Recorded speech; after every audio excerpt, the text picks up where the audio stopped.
ছাত্ৰ ছাত্ৰীসকল, আজি এই ভিডিঅ'টোৰ জৰিয়তে তহঁতক মই এটা কথা ক'ব খুজিছোঁ। যিসকল ছাত্ৰ ছাত্ৰীসকলে 2017-18 বৰ্ষত UGC ফৰ্ম ফিল আপ কৰিছিলে, সিহঁতক মই টকা দিব নোৱাৰোঁ। সিহঁতৰ সেই UGC টকাৰে মই ভ্ৰষ্টাচাৰ কৰিলোঁ। তহঁতৰ সেই UGC টকাৰে মই ডাঙৰ ডাঙৰ মূৰ্তি বনালোঁ। তহঁতৰ UGCৰ 3000 কোটি টকাৰে মই চৰ্দাৰ বল্লভভাই পেটেলৰ ডাঙৰ প্ৰতিমূৰ্তি বনালোঁ। আৰু এতিয়া ভাবিছোঁ, অনাগতসকলৰ যিসকলে ধন প্ৰাপ্তি কৰি পাব বা যোগ্যসকলৰ ধনেও মই এটা মোৰ নিজৰ ডাঙৰ প্ৰতিমূৰ্তি গুজৰাটত বনাম।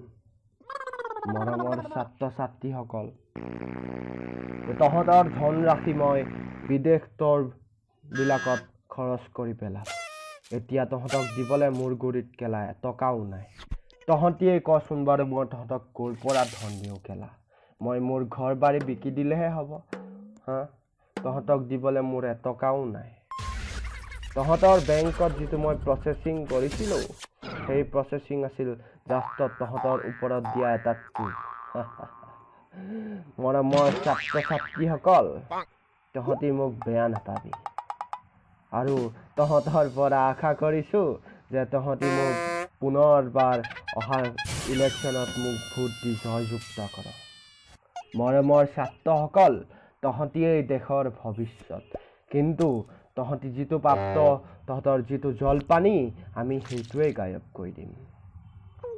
আৰু মই ক'ব খুজিছোঁ, মোৰ UGCৰ মানুহসকলে মদ ভাং খাই এতিয়া সিহঁত আনন্দ উল্লাসত ব্যস্ত। তহঁতৰ টকাবোৰ সিহঁতি পানী কৰি খায়। যদি আপোনালোকে এই ভিডিঅ'টো ভাল পালে তেন্তে লাইক কৰিব, কমেণ্ট কৰিব, শ্বেয়াৰ কৰিব, ছাবস্ক্ৰাইব কৰিব চেনেলটো।